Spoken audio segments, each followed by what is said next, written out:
பல நேரங்களில் எதிரி நம்மை சுற்றி குழப்பத்தை ஏற்படுத்துகிறான். இது ஒரு ஆன்மீக தாக்குதல். ஒரு விசுவாசி தங்கள் அடையாளத்தை முழுமையாக புரிந்து கொள்ளாததற்கான அறிகுறிகள்.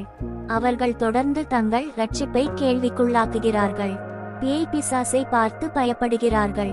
சோதனைகளை அவர்கள் கைவிடப்பட்டதற்கான அடையாளமாக கருதுகிறார்கள்.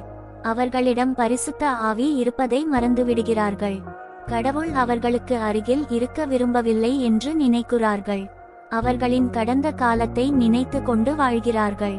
ஆனால் பிசாசு ஒரு பொய்யன். நீங்கள் தான் இயேசுவின் குழந்தைகள். நீங்கள் இயேசுவின் அன்பினால் நேசிக்கப்படுகிறீர்கள். பரலோக இடங்களில் அமர்ந்திருக்கிறீர்கள். நீதியால் எண்ணப்படுகிறீர்கள். பரிசுத்த ஆவியின் வல்லமையால் நிரப்பப்பட்டிருக்கிறீர்கள்.